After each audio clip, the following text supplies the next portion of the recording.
Hey guys, welcome back.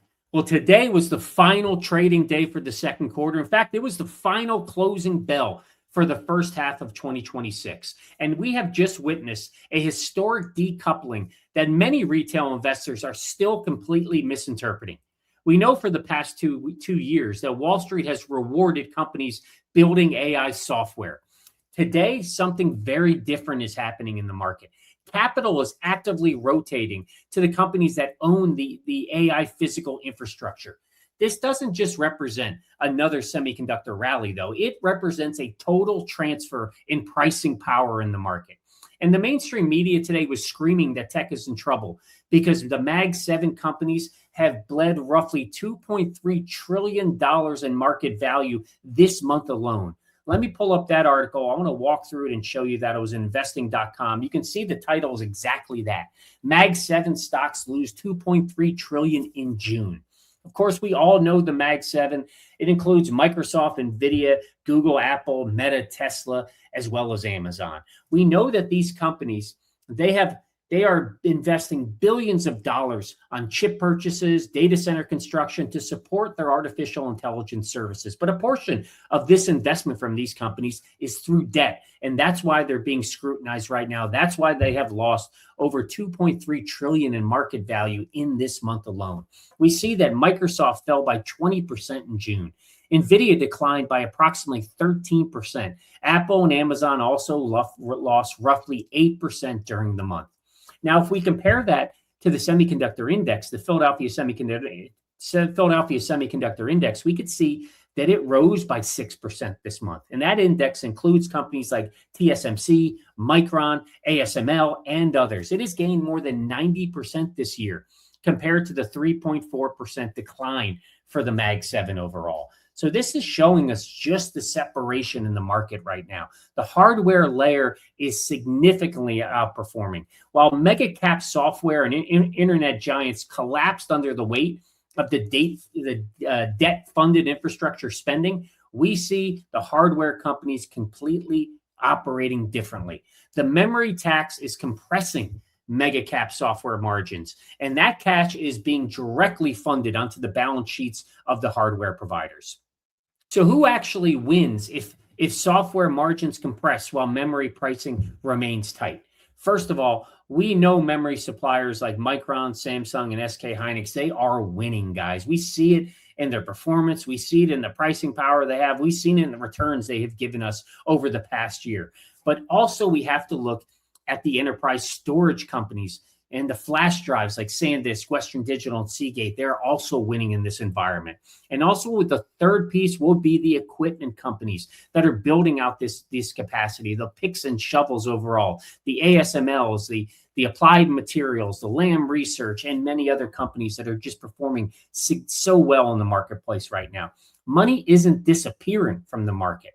Like we saw with that loss in market value from Mag 7, is just rotating to different companies. It is rotating to the hardware companies. It is rotating to the picks and shovels overall in the marketplace. So that's what I want to cover in this video today. I'm going to go through a few stories that I saw today that I think are highly important for us as in a community together to walk through. I want to talk about a new partnership, a new unreported, it's not official, but TSMC did announce a new arrangement that may help them try to solve, or what they may be doing is try to help solve the memory wall in the marketplace overall. I want to also walk through just the importance of these long-term contracts that we're seeing and why they're just fundamentally securing the positions for Micron and SanDisk in the marketplace. We'll look at their performance overall today, how they performed over the past quarter as well. And then I want to dive into a piece that I've received a ton of comments on over the last day or so, is just this antitrust lawsuit that we see again, the memory cartel of Micron, SK Hynix, and Samsung. So let's walk through that. Let's talk about what it actually means for these companies. Does it pose a risk at all? And I'll give you my perspective on those stories as we move forward. And finally, we'll wrap up talking about what it looks like for the quarter ahead, what we could see with these stocks when the opening bell rings tomorrow on the first day of trading for Q3. So that's what I want to cover in today's video. If you guys haven't done it already, though, make sure you give a like. Make sure you hit subscribe below to the channel. Again, as always, appreciate all your support of the channel. Appreciate all of your engagement. Let's keep it going. Let's keep growing this community together, one more member at a time. So let's get into it. Let's start off with our first story, which is that new partnership that I just saw with TSMC. As I pull it up, we have to understand like why the pricing power has just shifted so violently overall. It's because of the changing architecture, the physical architecture crisis. We know that memory bandwidth, latency, and power consumption have become as important or maybe even more important right now in the marketplace as raw compute alone. And this brings us to the article that you see on your screen right here, because TSMC is trying to fix AI's memory bottleneck. So they have announced, they haven't announced that. Let me say that again. This is kind of an unofficial report that came out on investing.com right now. But apparently, TSMC is working with Winbond to develop a more localized DRAM supply chain in Taiwan using wafer-on-wafer stacking technology, wafer-on-wafer or WOW overall. It's a different type of stacking technology. And we can scroll through it down together. You can see reports suggest TSMC is working with Winbond to develop a more localized DRAM, as I mentioned, using wafer-on-wafer. Neither company, though, has confirmed this arrangement. So this remains an industry report rather than a declared partnership. But the logic behind it, according to investing.com, is hard to miss. So let's break down some of the key takeaways. You can see they look like they're reportedly supposed to be working with Winbond. It looks less like a simple supply chain diversification move and more like an effort to relieve AI's growing memory bottleneck. Wafer-on-wafer stacking brings DRAM closer to logic, helping reduce latency, improve bandwidth, and lower the power cost of moving data. Winbond does not need to displace Samsung, SK Hynix, or Micron to matter. It only needs to become a useful additional lane in an increasingly congested memory system. Now, that's an important piece. This is not a bearish move, in my opinion, for Micron, for Samsung, or SK Hynix. It is just an alternative that TSMC is looking to pursue, potentially, because it's unconfirmed, looking to potentially pursue to help alleviate some of the constraint that we see in the market overall.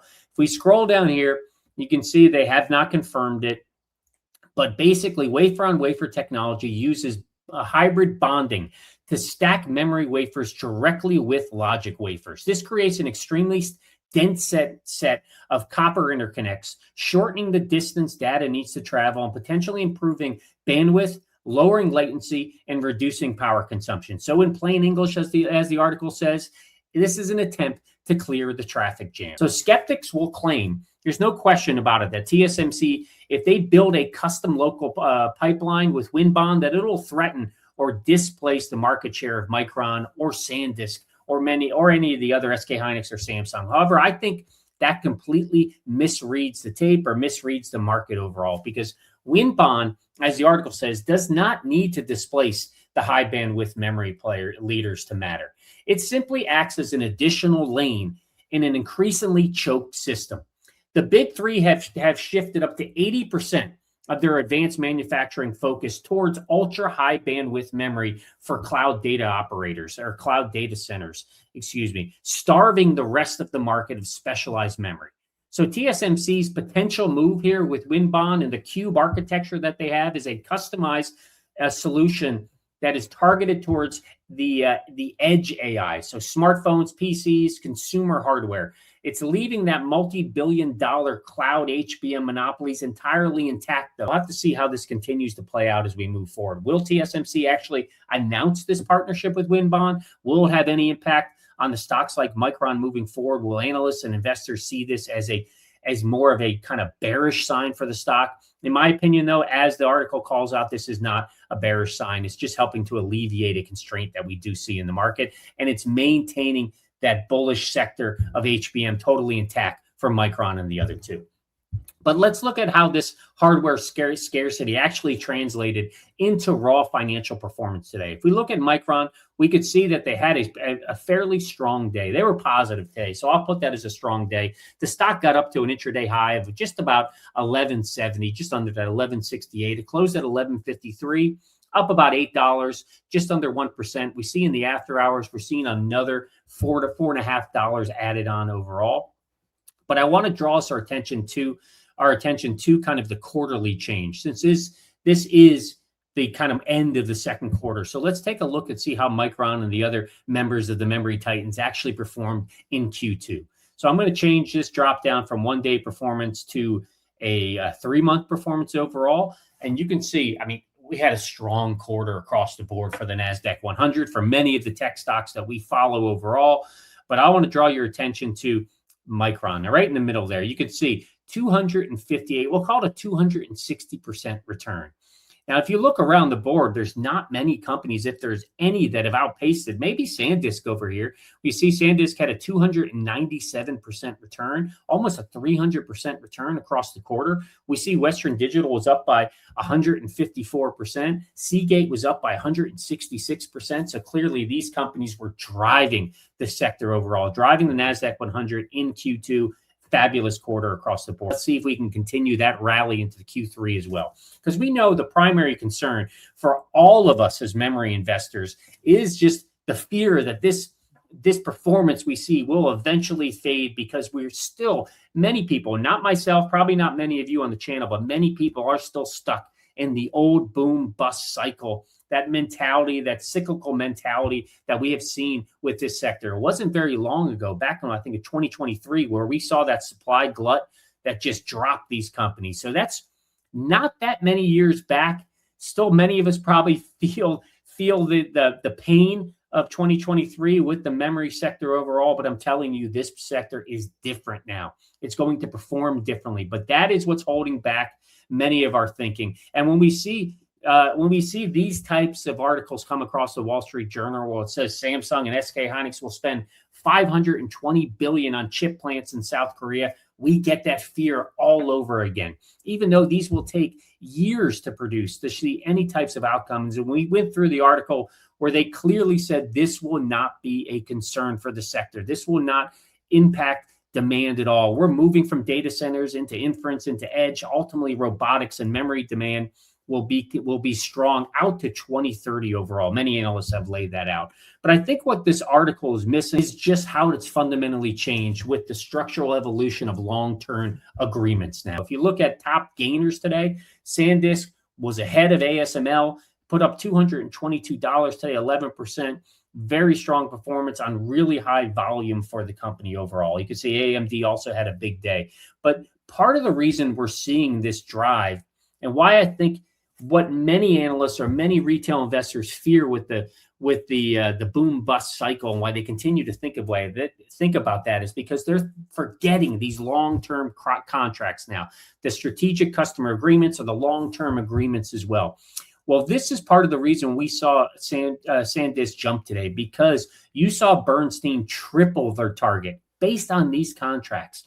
You see that Bernstein analyst Mark Newman raised his price target for SanDisk from 1,700 to 3,000 today, reiterating the outperform rating. The upgrade, it centers on how the memory makers are structuring long-term supply agreements. If I go through some of these details, you can see that Bernstein estimates that SanDisk's floor price under recently signed agreements at 29 cents per gigabyte.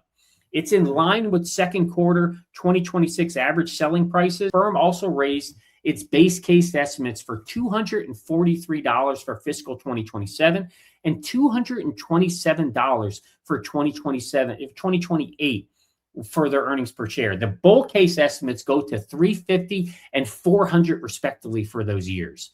That is an incredible earnings per share for this company. It's just showing the fundamentals and the demand and the pricing power that SanDisk has. The fact that they have these long-term agreements in place, it just should give us such strong conviction for this stock overall and for the investment that we have with it. So that was a big piece overall, is this new price target. It's what caused SanDisk to jump the way that it did, up to 3,000 from Bernstein's, all based on these long-term agreements. We saw SanDisk explode 11% today. You could see that it was driving the way across the board overall. But there was something else that the UBS analyst Timothy Acuria mentioned today regarding Micron. He said that the deals that are in place right now with Micron, those 16 strategic customer agreements that they've locked in, will allow Micron to maintain a steady gross margin of 70 to 75%, which is a massive leap over the historic peak of 62% that Micron achieved back in 2018. So we know we're seeing 85, 86% gross margins for Micron. What UBS is saying is that we should expect to see somewhere between 70 and 75% as a norm for Micron moving forward with these long-term agreements. Remember, those are 5-year agreements that they locked in place. So those types of gross margins look really nice overall for the company. It should also give us a stronger sense of confidence in this sector moving forward, because these firms now, these memory titans, they are now high margin, predictable subscription infrastructure assets. That's the way we need to think about it. We need to move away from the old term boom bust cycles, that cyclical commodity thinking that we have with memory players in the past. Those days, that era, in my opinion, is over. It is gone. So I do want to shift and talk about the lawsuit that came up, because we got a lot of questions about it on the channel. So let me pull up that article. We can walk through it together. I can give you my perspective. And essentially, having lived in California for about a third of my life, and in Northern California where this lawsuit was filed, I'm not surprised by it at all. But we'll walk through it and I'll share my perspective. Samsung, SK Hynix, and Micron sued for alleged memory price fixing. If you scroll down, you can see that the three are being sued for allegedly colluding to restrict access to DDR3, DDR4 memory standards, driving up prices over 700% over 4 years and leaving no room in the market for competitors. So this story was originally reported on Tom's Hardware. The complaint was filed in the U.S. District Court for Northern California, and it accuses the memory makers of price fixing by coordinating their pivots into high bandwidth memory. This allowed them to profit on DDR3, DDR4 memory without being undercut by competition as they converted fabs to HBM production. And we know that they're facing this because they essentially own 90% of the DRAM market, the global DRAM market, these three companies. So that's the piece that came out. I think what many of you have asked questions about as well. It's this class action lawsuit that was filed against them. The plaintiffs in these cases were a coalition of small PC businesses and individual consumers. So as we kind of look at that piece, I think we need to put it in context for our portfolios, because the mainstream media is going to try to spin this legal drama as a major compliance, regulatory, and financial risk for the memory sector. The lawsuit explicitly notes that back in 2005, Samsung and SK Hynix pled guilty to criminal antitrust price fixing. So history makes today's accusations impossible to ignore. It's probably why I've got so many questions overall about this, and I answered a few of them last night on the channel. Whether the allegations ultimately succeed or not, and I don't think they will, courts in the past have consistently ruled that parallel pricing in a highly concentrated industry is not immediate proof of illegal collusion. Micron, Samsung, and SK Hynix didn't need to collude. They simply followed the basic rules of supply and demand in the marketplace right now. When the entire AI world showed up at their doorstep with blank checks and wanted HBM, and that's why they pivoted their manufacturing that. So in my opinion, guys, I don't think this lawsuit is going to go anywhere, because I think we have seen similar suits just get struck down in the past. These companies are not colluding.